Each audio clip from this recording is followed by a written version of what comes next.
Great. Well, good afternoon. Happy holiday weekend. Happy Memorial Day weekend to everyone. I'm Edmund DeVeaux. I'm president of the New Jersey CannaBusiness Association. Welcome to our Lunch and Learn program. I want to welcome you all. I encourage you to go into the chat feature, do network there, make sure that you click on everyone in terms of the recipients so that everyone can see your information. And I want to thank today's sponsors. I'd like to thank Burton, Trent Public Affairs, Curaleaf. I want to welcome Dutchie. Thank you, Financial Resources Federal Credit Union, Puffin Entrepreneurs and Investors, Saks LLP, the Sheet Metal Workers, Local 19, Sprague Energy, Syska Hennessy Group, the UFCW, Locals 360 and 152, and Weeds Direct. Before we get started, just a bit of housekeeping information. Do check your calendars, visit the website. Wednesday, June 15th is another NJCBA networking event. We're going to be in Asbury Park, Wednesday, June 15th at Johnny Mac's on Main Street. So we'd love to see you there. Also, I want to congratulate the continuing round of successful license applicants for the state of New Jersey in all of the categories. As we just heard that there are in fact retail applicants that are being approved. So again, congratulations. We look forward to working with you all. So without any further ado, every Lunch and Learn is special. And I really do enjoy all of our guests and I enjoy my relationship with our guests. And today is certainly no different. In fact, a bit of a special spin on today. When I first got into the space a little over 5 years ago, and I actually had the opportunity to meet several of the founding members of certain organizations that were pro-cannabis, people that had been working in the green vineyards, so to speak, before I got here. And I was blessed that each and every one that I met really embraced me, really shared their knowledge, shared their passion for cannabis with me.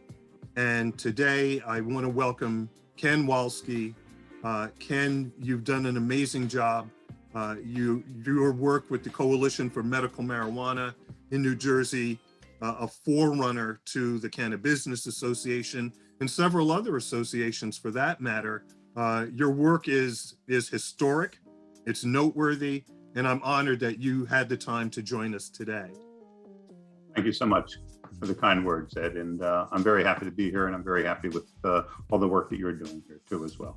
Thank you. Hey, so before I really get started, is that your state office? Because we have all that really cool pro-cannabis stuff behind you. I'm like, okay, is he in his state nurse's office or is that a home office?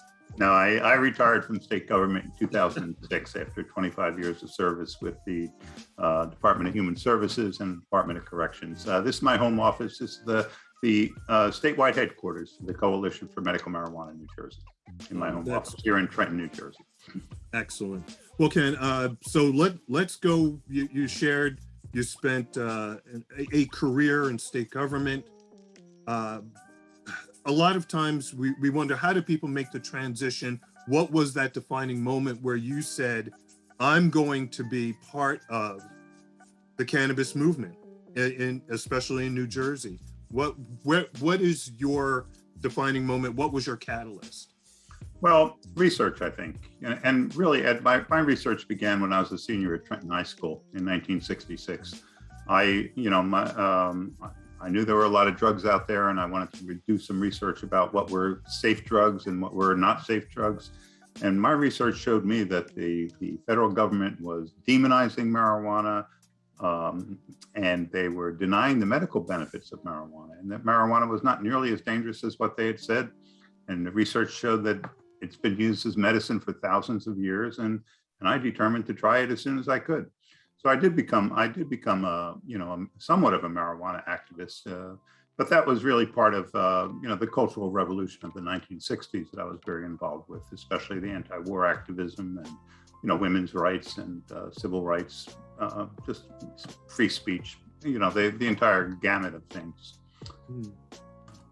I think the defining moment for me becoming, I joined NORML, I joined NORML in 1973, National Organization for the Reform of Marijuana Laws. It'll be 50 years, next year. And, I joined a number of other national organizations, and they were very good. They were very good resources. We went on a lot of national conferences with them and all. And I followed the NORML when they rebelled against the federal government and tried to get marijuana rescheduled when it was scheduled as a Schedule I drug from the Controlled Substances Act. And it took, the federal government wouldn't even hold hearings on that for 14 years. And when they finally did hold hearings, the hearings were in support of marijuana being decriminalized. But they, they refused to do that. But really, the thing that got me started with medical marijuana was in 1993. I went to a conference in Amsterdam where they were having a conference about the newly discovered CB2 receptors in the endocannabinoid system. That really had the scientific basis for how marijuana really was so effective for so many different diseases, symptoms, and conditions. And so I went there and I learned a little bit about the endocannabinoid system in the very beginning in 1993. But I also met a man there by the name of James Burton. And Mr. Burton had just been released from a federal prison where he spent a year in jail because he was growing marijuana on his farm. And he was growing marijuana because he had glaucoma and he was going blind from the glaucoma, and nothing was helping this gentleman. No medicine was controlling his glaucoma. And his doctor said, no, you should continue to use marijuana. And so he was growing marijuana on his farm. The federal government found him growing it. They arrested him, they tried him, they convicted him. They sent him to, part of that time, in a maximum security prison. And I was working as an RN at Trent State Prison at the time as a nurse supervisor in the state's only maximum security prison. So I knew the kind of things that this guy was going through, the humiliations, the degradations every day for growing marijuana to save his vision. And while he was in prison, the government confiscated his home and his farm for growing marijuana. And to me, I vowed that I was going to do something about that, to stop that from happening to other patients. So that's really how I got involved in medical marijuana. Well, thank you so much for sharing that. That's, again, when you look at just the history of the plant, and we look at how there's a personal history involvement in the telling of the story of cannabis. And so as you shared that information regarding Mr. Burton, I know you've got other facts that we shared in our little warm-up session. So if you don't mind, tell us more about what you know to be the facts with respect to the levels of incarceration, which was one of my drivers when we talk about how did you get here. So clearly for me, social justice, social equity was in fact those drivers. And as we looked at, and maybe you recall, we had the 94 No More campaign because we were dealing in New Jersey alone, dealing with 94 individuals being arrested a day for simple possession. So please, if you would, share some of your Department of Corrections knowledge in history. Yeah, well, I was an ICU, CCU nurse for the most part after I got out of Trent Psychiatric Hospital and Carrier Clinic, where I was doing psychiatric nursing. And then I was working in Philadelphia at Thomas Jefferson University Hospital. I had a wonderful job there, and I just loved working there. And I was on a vacation in Mexico when I had a motorbike accident and I broke my collarbone. So I needed some time to recuperate, and I wasn't ready to go back to Jeff. So I said, well, I'm gonna take a job in a sleepy little boys' school outside of Princeton, Skillman, the training school for boys, for just a couple of months, and then I'll go back to the ICUs.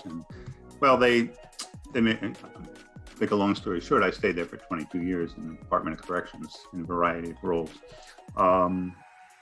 But while I was there, when I started working in 1984, there were 9,000 inmates in the prison system, Ed. When I retired in 2006, there were 27,000 inmates. So, I had a firsthand look at mass incarceration and, the inmate population tripling just in 20 years or so. And 86% of the inmates there were Black and Hispanic. And, to me, that was, just clear evidence of some type of, just racial imbalance, something's wrong with our criminal justice system to be arresting this many Black and Hispanic people. And they were all poor people. They all came from the inner city. The poor people had a very different experience in the criminal justice system than people with money did. People with money just somehow, they got out of it. They did not wind up in the juvenile correctional facilities. They did not wind up in the maximum security prisons. So, it was clear to me that there was institutional classism and institutional racism that was a problem, and that this needed to be addressed. And that not only that, but in marijuana, the laws against marijuana were one of the drivers of this mass incarceration, because once you got a marijuana offense, it affected your entire life. It made you a second-class citizen. You couldn't get the same employment opportunities. You could be barred from educational loans. You could be thrown out of public housing. Just so many terrible results. And if your father or mother got arrested and in prison, that reduced the socioeconomic status of the entire family.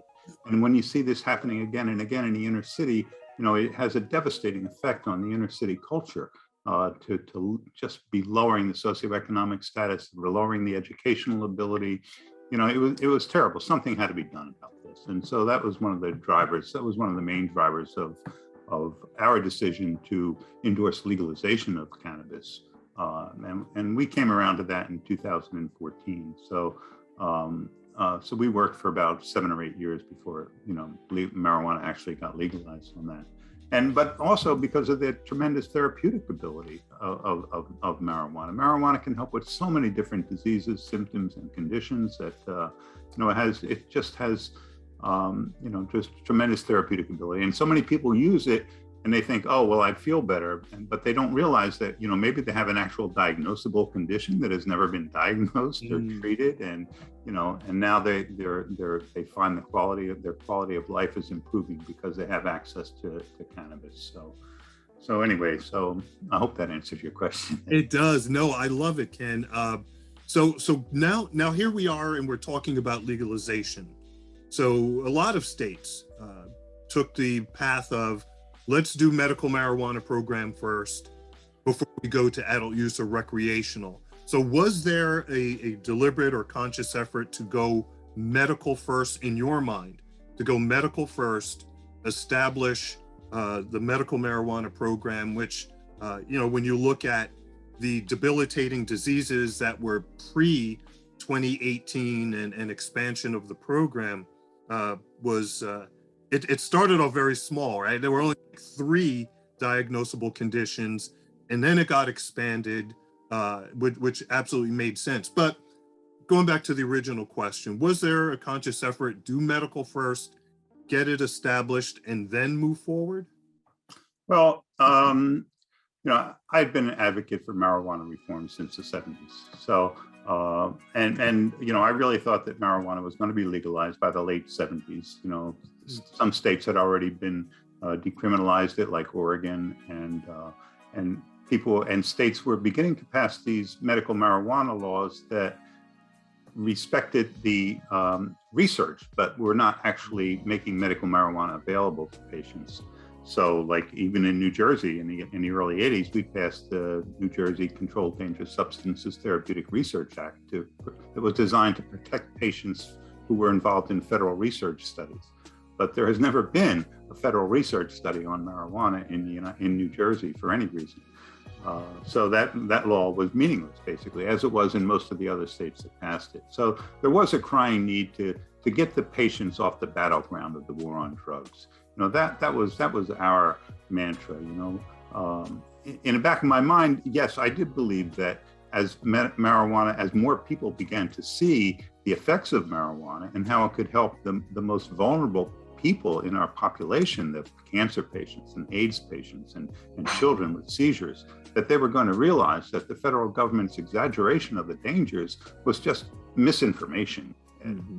So yes, I mean, to my way of thinking, yes. But when our organization formed, we formed because, we formed for a couple of reasons. But our initial board said, no, we're going to take a neutral stance on additional reform of marijuana beyond medical marijuana.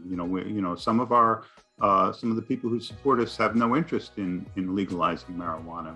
I got the endorsement of the State Nurses Association in 2002.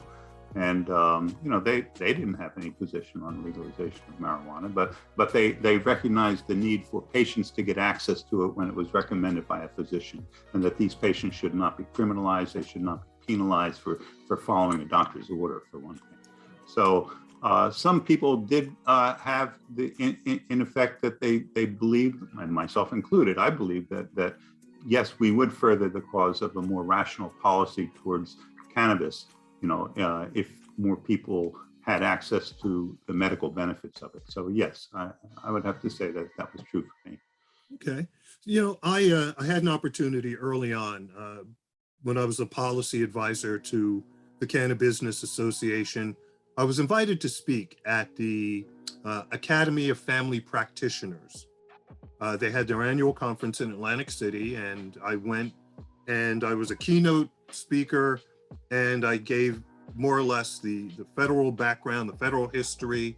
I gave the state history, where the state program was with respect to the medical marijuana program. And the room was divided, such that I had people telling me not get off the stage, but like, I'm a doctor and I'm telling you that this legalization stuff is nonsense. And then I had other doctors saying, well, please give me more information.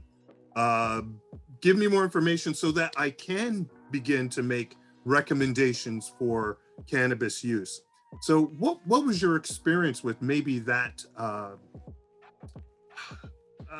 that bipolar kind of existence in the medical community? Yeah.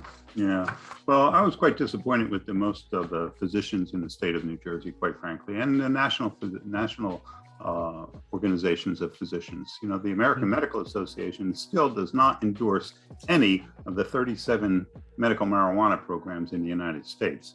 So, to me, that's just really sticking your head in the sand. Wow. So, actually, the New Jersey Academy of Family Physicians and there was another group too of physicians who did endorse medical marijuana in New Jersey. So a couple of the smaller groups did endorse it, but of course the American Medical Association did not. So I found a much more support among the nurses. Like I said, I asked the State Nurses Association to endorse medical marijuana in 2002, and at their convention in Atlantic City, they did it wholeheartedly. It was overwhelming support, and not only that, but they followed up on it.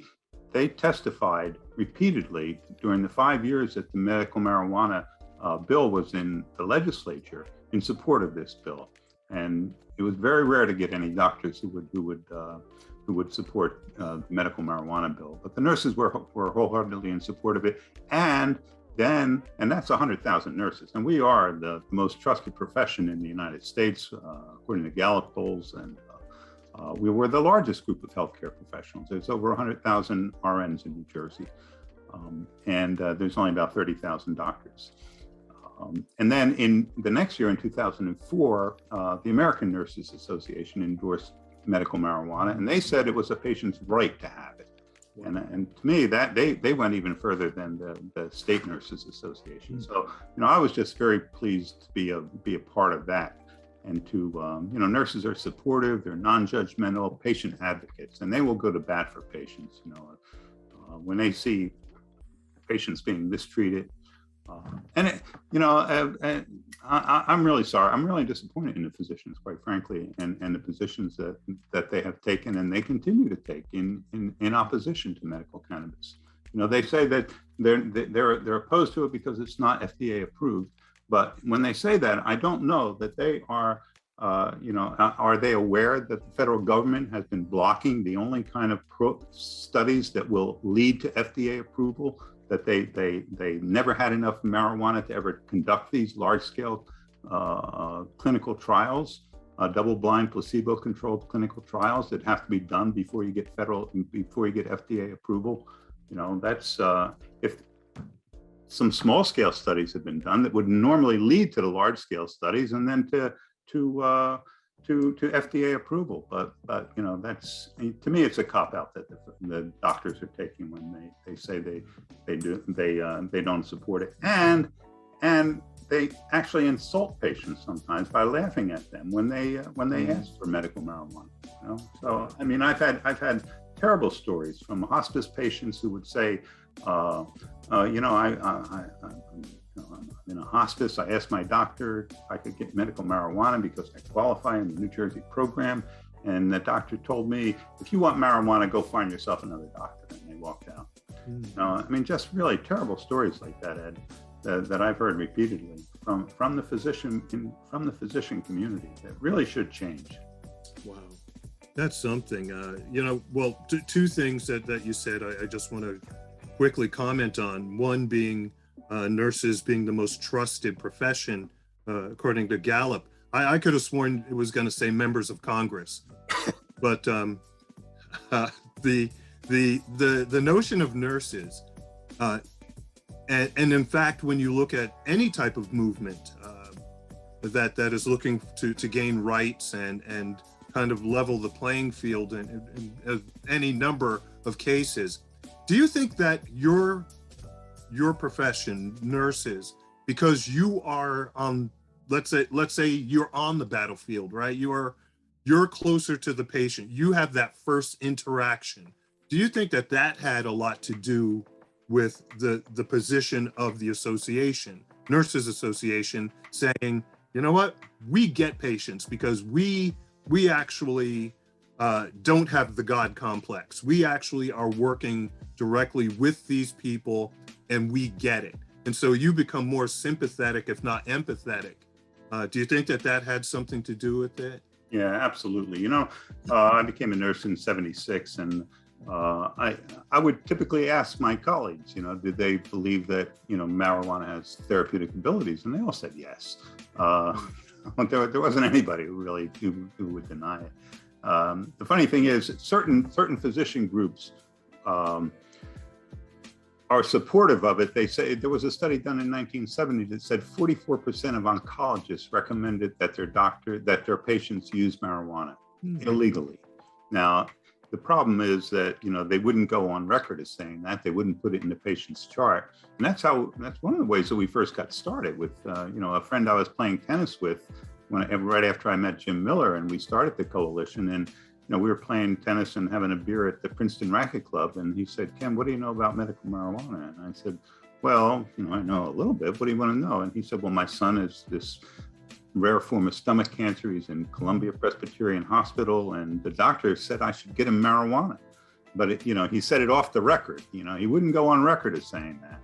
Right. So what can I do about this? So anyway, so he joined our board, and he was very important. He was very instrumental in getting us started as an organization. But he had that experience of the doctor knew that marijuana was good for him, but he wouldn't write it in his chart. He wouldn't say it publicly. I don't know. It seems to me if you got to have the courage of your convictions, for God's sake. And nurses were do have the direct experience. I know it was common knowledge back in some of the hospitals on the oncology wards that they would let the patients smoke marijuana on the oncology wards of hospitals because they knew it controlled their vomiting so well and improved their quality of life. So yeah, the nurses do have that direct experience, and we do advocate for our patients. Wow. So, Ken, I get, when people hear that I'm a veteran, I always get, thank you for your service, which I do appreciate. But Ken, thank you for your service. And I saw Nora in the chat. Thank you as an RN. It's oftentimes understated, and unfortunately, you almost have to wait for a crisis before you recognize what people actually give to society. So thank you. So Ken, as we are getting ready to wrap up, and I kind of shared this question during our warm-up. So what is take out your crystal ball, right? People always ask me to take out my crystal ball when I'm on these different panels. So where is it that we go from here? And what is it that we need to do to make sure that the coalition, the CannaBusiness Association, all of us that are in the space of making sure that the business of cannabis is successful and that advocacy continues? What's your crystal ball prognostication for the future of New Jersey's industry? Well, thank you, Ed. But I agree with the CRC that we have to protect patients' access to medicine, access to medical medical marijuana for patients, and the affordability and availability of marijuana for medical patients is really crucial, if I may quote Senator Scutari on that. And one of the ways that we can do this a couple of different ways. And two of the ways that we advocate for are sort of our post-legalization goals are to have insurance coverage for medical cannabis. We've got a couple of bills in the legislature right now. One of them just got through the Senate Health Committee and the Assembly Health Committee. So that this bill really has legs. That's S313. The cost of medical cannabis will be reimbursed by certain programs. So we're looking for insurance coverage. We're looking for home cultivation for patients, at least. The medical cannabis right now is very expensive to purchase from the alternative treatment centers, and this will reduce the cost of patients, and it will ensure that the availability of particular strains that work for them, for their conditions or their combination of conditions, are available. Because oftentimes you'll go to the alternative treatment centers, and after much trial and error, you'll find the best strains for you, and then suddenly they'll stop with these strains, and then they're not available anymore. So home cultivation and insurance coverage are two really important things for us. And I'm a big advocate for institutional access. If you can go to a hospital right now and you're suffering from if you have a seizure condition and you suddenly have an accident and you have to go to a hospital and you have to stop taking the medicine that controls your seizure, that puts you at great risk in the hospital. So that should definitely not be happening anymore. We need to have hospital access to medical cannabis, and we need to have institutional access for medical cannabis. Right now, medical cannabis is allowed in the facilities for the developmentally disabled, but it's not done in any kind of meaningful way where only a parent could go in and give that medicine right now. We need to have employees of that institution, nurses administering that medicine to the patients. We need to have doctors recommending it. We need dosing and administration guidelines for the doctors. We need educational programs on the endocannabinoid system, and we need the proper policies and procedures in place for this to happen. So this is where these are the things that we're focusing on now since we've achieved legalization here in New Jersey. Wow. Everyone, join me once again in thanking Ken Wolski of the Coalition for Medical Marijuana of New Jersey, one of the leaders of the legalization movement. And Ken, look, once again, I thank you personally for being one of my mentors in the industry. Thank you so much for all that you do. I want to thank our sponsors once again, Burton Trent Public Affairs, Curaleaf, Welcome Dutchie, Financial Resources Federal Credit Union. Thank you so much, Frank. Puffin Entrepreneurs and Investors. Thank you, Nathan. Saks LLP, the Sheet Metal Workers, Local 19, Sprague Energy. Thank you, Rich. Syska Hennessy Group, the UFCW, Locals 360 and 152, and Weeds Direct. Once again, I'm Ed DeVeaux. I'm president of the New Jersey CannaBusiness Association. Thank you for joining me. Please have a healthy and a safe Memorial Day weekend. Don't forget to join us on June 15th, Wednesday, at our in-person networking at Johnny Mac's in Asbury. And we'll see you at our next Lunch and Learn. Thank you all so much. Ken, once again, thank you. Thank you for having me, Ed, and thank you for all that you're doing for this wonderful industry. Thank you. Everyone, take care.